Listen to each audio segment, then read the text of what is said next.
bersama kami di Sapa Indonesia Malam. Kita masih membahas mengenai teka-teki rusuh 21 hingga 22 Mei lalu. Sini sudah hadir Pak Wawan Purwanto, ini adalah juru bicara Kepala BIN. Selamat malam Pak Wawan. Selamat malam Mbak. Tapi saya ke Bu Kony dulu ya Pak Wawan ya. Bu Kony, jadi artinya apakah bisa disimpulkan bahwa memang ada skenario besar, ada dalang di balik aksi kerusuhan yang kemarin terjadi?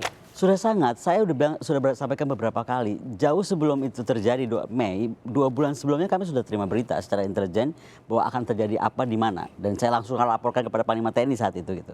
Jadi akhirnya berita itu terbukti gitu. Dan kalau sekarang dibilang itu tidak, kalau dibilang misalnya seolah-olah itu spontanitas, sangat nggak mungkin. Tadi saya bilang tadi kan, pernyataan misalnya tadi soal senjata yang ceritanya buat museum sudah jelas dibantah.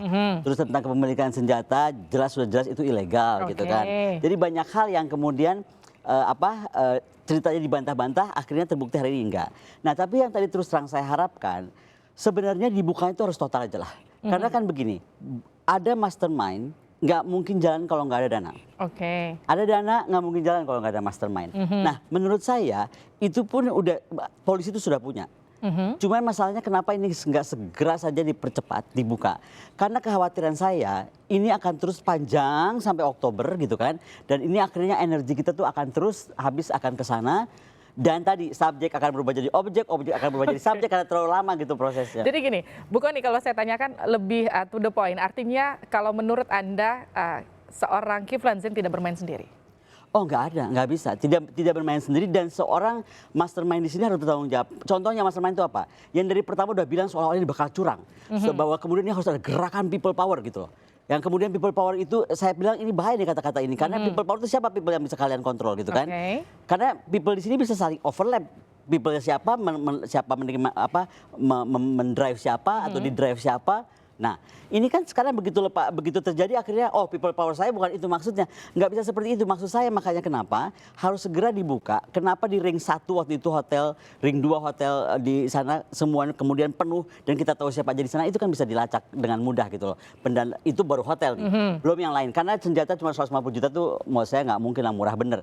Cuman ini bisa dipatahkan karena kemudian memang terbuka dan ini semua akhirnya bisa kerjasama semua ya, BAIS, BIN dan Intelkam yang kemudian bisa membabat dan kemudian Pak Tito juga berani langsung cut sehingga ini nggak terus gitu. Tapi kalau ini sampai kemarin terus, kita bisa jadi suri ya.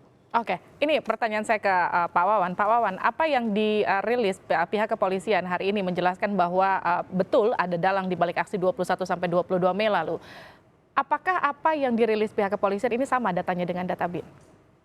Ya kan itu kan kita saling tukar informasi ya, selama ini juga kita kan sebagai komunitas intelijen sebagai leader kan di situ. Selalu ada sharing dari berbagai temuan-temuan di lapangan. Dan intinya adalah bagaimana supaya ini secara legal ya bisa dikuak gitu ya. Jadi sehingga tidak ada satu asumsi publik bahwa ini seolah-olah rekayasa, seolah-olah ada satu upaya pemutarbalikan fakta. Tidak seperti itu. Karena kita ingin publik itu tahu betul apa yang sesungguhnya terjadi dan kita pro justisia. Bukan berdasarkan suatu asumsi, apalagi penggiringan opini. Tidak demikian.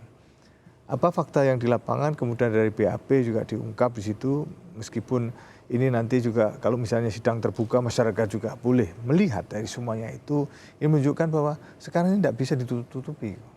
Semua itu sudah transparan dan eranya memang eranya keterbukaan.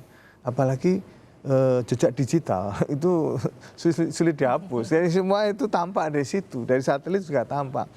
Oleh karenanya begitu ini terkuak, ya dipersilakan kalau misalnya mereka ingin melawanlah secara hukum. Jadi ada pembuktian terbalik, ada saksi yang meringankan, tidak ada masalah. Jadi pihak aparat keamanan pun juga menyampaikan hal-hal sesuai fakta. Dan sekarang kita sudah menginjak kepada scientific investigation sehingga semuanya ada dasar landasan hukum yang bisa disampaikan ke publik. Dan selama ini memang simpang siur di publik itu berkembang, apalagi medsos ya. Medsos itu sudah 60% kan hoax ya. Tapi dengan dirilisnya sejumlah media mainstream misalnya, media mainstream kan dia juga melakukan cek, recheck dan cross check. Dan kalau misalnya ada sesuatu yang memberatkan atau keberatan bisa dilakukan upaya-upaya hukum juga. Begitu juga di aparat keamanan. Kalau misalnya ada kekeliruan itu juga bisa di-show, bisa dilakukan itu. Ini semua koridornya sudah jelas terbuka. Oleh karenanya kita ingin masyarakat juga paham tentang hukum yang berlaku, sehingga tidak dikit-dikit merasa wah ini kriminalisasi, padahal itu semua ada. Nah ini kemudian jadi pertanyaan saya, di sisi lain memang ada narasi-narasi kriminalisasi itu sisi yang lain, tapi kemudian fakta yang terungkap, yang baik yang diungkap oleh Tempo maupun yang hari ini dirilis pihak kepolisian, jelas di sana bahwa ada keterlibatan KZ di sana yang diduga kuat, ada keterlibatan KZ di sana, kemudian ada dana 150 juta, ada eksekutor yang kemudian sudah mengaku bahwa ia menerima dana 150 juta untuk memberi sejumlah senjata, ada kemudian transaksi perjalanan senjata dari Aceh kemudian sampai ke Jakarta yang menetapkan Sunarko jadi tersangka. Artinya gini, ketika masyarakat membuka mata, ini sebetulnya skenarionya agak menyeramkan saya katakan, dan kemudian berhasil dihentikan oleh aparat keamanan kita. Yang jadi pertanyaan saya, sudahkah ini kemudian semuanya terungkap atau masih ada lagi yang masih belum terungkap? Ini terungkap kan baru fakta lapangan, kemudian lapis 1, 2, kemudian lapis yang atasnya kan belum. Karena mengapa belum? Karena memang perlu upaya effort yang lebih ya untuk bisa melakukan investigasi lanjutan. Mengingat apa? Ini kan ada sel yang terputus. Sel mana yang terputus? Nah, untuk dari 2 ke 3 ini kan biasanya tidak diketahui oleh aktor-aktor bawah, aktor-aktor lapangan. Dan kebetulan aktor lapangan kurang militan. Dia terbuka gampang mengaku. Nah, karena maaf. Itu yang kemudian jadi pertanyaan, kenapa gampang banget ngakunya? Nah, karena keberaniannya karena didasarkan yang dilihat di lapangan kan karena menenggak alkohol ataupun sejenis itu. Ada sabu juga di sana. Nah, inilah yang membuat dia berani karena itu. Begitu pengaruh ini hilang ya sudah menjadi manusia normal. Ketika dilakukan upaya-upaya investigasi yang panjang, akhirnya bukalah itu semua.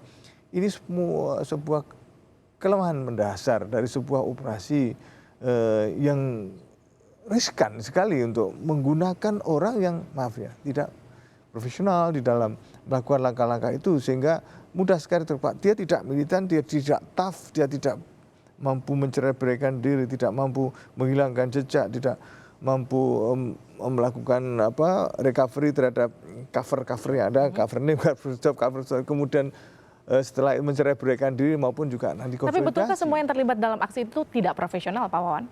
Artinya begini, ujung dari semuanya ini kan eksekutor, Mbak. Kalau eksekutor udah itu yang paling ujung di lapangan. Kalau lapangannya terkuat kan tinggal ditelusuri, Pak. Artinya ini gampang banget buat pihak kepolisian juga untuk secara faktual seperti itu. Ini sebuah kekeliruan mendasar. Memang kalau kita melakukan operasi gampang, ibaratnya dedor bunuh gampang, tapi menghilangkan ini semuanya itu yang sulit, tidak mudah, itu perlu keahlian. Tapi saya kira jangan-jangan ini karena memang kalau kita lihat kalau betul disebut pelaku gitu Pak ya. Ini kan pola pikir atau pola kerjanya mungkin sama dengan 21 tahun yang lalu. Ketika peralihan atau mungkin akhir-akhir Orde Baru. Di tahun 98 itu. 98. Ketika kalau kita sudah baca bukunya Pak Kiflan, buku yang ditulis sendiri itu kan dia mengaku mengerahkan Pam Swakarsa dari beberapa daerah di sekitar Jakarta yang waktu itu dalam bukunya dia menyebut Pak Wiranto juga semacam setuju gitu untuk mengerahkan Pam Swakarsa dalam hal sebagai usaha untuk mempertahankan kekuasaannya Pak Harto waktu itu kan. Jadi ini barangkali operasi yang sama tapi dilakukan pada waktu yang berbeda, sehingga ya gampang sekali ditelusuri siapa yang kemudian jadi dalang besar di balik itu. Siapa yang bisa menelusuri pengerahan massa Pam Swakarsa. Sekarang kan gampang banget untuk di trace oleh teknologi. Bahkan kalau tadi di konferensi persnya Mabes Polri yang juga disiarkan langsung oleh semua stasiun televisi, itu kan beberapa hari sebelum hari H juga sudah diikutin kan Pak Kiflan ketemu siapa. Jadi artinya menurut Tempo mudah bukan sekali. Menurut Tempo, ini analisa yang bisa kita dapat setelah melihat puzzle-puzzle gitu kan. Artinya kalau sekarang polisi mau membuka siapa dalangnya sebetulnya bisa dibuka sekarang. Yang jadi pertanyaan kenapa masih belum dibuka? Seperti itu kira-kira Bu Kony? Mungkin mereka berpikir secara hukum ya Bu Kony ya. Ya kalau hukum kan lain dengan upaya asumsi atau karena itu minimal harus ada 2 bukti ya. Kalau tidak nanti dituntut secara hukum. Pengadilan ya. Persoalan baru. Oleh karenanya tidak lantas misalnya operasi intelijen lantas kita memberikan suatu analisa langsung ini dijadikan pro justisia, nggak bisa. Ini perlu pembuktian, oleh karenanya itu mengapa menjadi. Gimana Bu Kony? Kalau saya melihatnya begini, yang penting apapun yang tadi bantahan-bantahan atau malah ancaman seolah-olah Korsa akan bergerak jika para purnawirawan ditindas. Sekarang kan dengan hari ini Presiden sudah terbukti jelas bahwa memang ada keterlibatan. Nah, tapi kembali saya cuma bicara tentang senjata. Kebetulan senjata yang dibahas ini adalah senjata mantan Pasunarko, mantan Pangdam. Yang dimanapun kita tahu aturan bagaimanapun senjata pampasan harusnya dihancurkan. Tapi ini tidak dihancurkan. Malah reasonnya adalah menjadi senjata saat itu untuk mengawal beliau saat Pangdam, which is aneh karena dimanapun juga TNI punya senjata organik, kenapa mesti punya mantan Pangdam? Mantan enggak maksudnya. Nah, kemudian itu senjata menjadi ilegal sejak beliau pensiun karena kepemilikannya nggak jelas. Nah, terus tiba-tiba di bulan April dikirim ke Jakarta, apapun prosesnya yang katanya buat museum ternyata dibantah juga oleh Kopassus. Nah, hal-hal seperti ini menurut saya sudah mulai menguak dan membuka puzzle-puzzle tadi yang saya bilang, yang sebenarnya lebih mengarah, ya sudah ini mungkin kalau ada kesetiaan yang model salah, kalau saya boleh saya akan menyebutnya Korsa ya, kesetiaan yang modelnya salah, ya sudah saatnya ini sekarang kita benarkan nih, jadi ini nggak boleh lagi terjadi. Dan lebih baik dibuka kenapa? Supaya tadi apa yang nggak bersalah jangan terbawa-bawa. Contoh tadi saya bilang, kenapa oknum tim mawar yang melakukan jangan dianggap seluruh tim mawar itu buruk, kemudian seluruh Kopassus itu terlibat atau menjadi terbawa-bawa gitu loh. Jadi masyarakat pun akhirnya menjadi jelas, dan yang saya paling khawatir adalah begini, kepercayaan masyarakat kepada TNI itu hilang. Jangan sampai begitu. Dan itu tidak boleh terjadi karena sekarang ini apalagi dari bulan ini ke Oktober, menurut saya yang paling pegang negara ini hanya dua. Panglima TNI dan Kapolri. Jadi dua-duanya ini udah kita harus sangat junjung tinggi keputusannya, apapun juga hasil investigasinya. Seperti contoh gini, ada banyak hoax menyatakan bahwa ini kerjanya Polri terhadap TNI misalnya kan. Loh, ini kan Polri menyelidiki Pak Sunarko karena Dan Pus meminta kepada Polri. Nah, yang kayak begini kan harus diluruskan gitu. Jadi masyarakat jadi jangan dibentur-benturkan karena ada yang tadi itu yang tidak puas seolah-olah kemarin nggak berhasil, terus aja dinabrak-nabrakan antara TNI Polri, antara agama, antara tadi kembali saya katakan bahwa sejak awal kalimat people power itu berbahaya sekali. Berbahaya dalam konteks waktu itu terus digaungkan seolah-olah ada pergerakan kalau kita itu kan coba tadi disampaikan Pak Wawan, digital forensik itu nggak bisa bohong.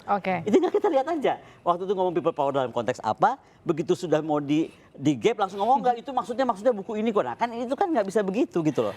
Nah negara harus tegas dan kita juga rakyat nggak boleh terlalu permisif. Karena kalau kita terlalu permisif mengampuni ya kasihannya udah tua gini. Ya kenapa juga udah tua masih ikut-ikutan kayak begitu maksud saya. Jadi jangan juga terlalu permisif gitu loh.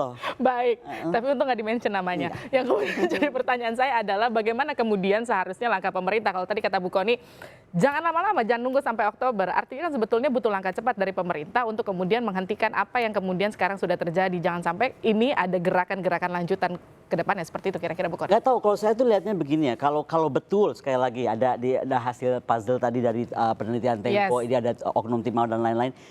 Militer itu orang nggak bisa mundur loh. Ya, apalagi kayak tadi Purnawirawan bilang jiwa Korsa gitu. Nah, jadi jangan sampai ini sekarang nggak selesai.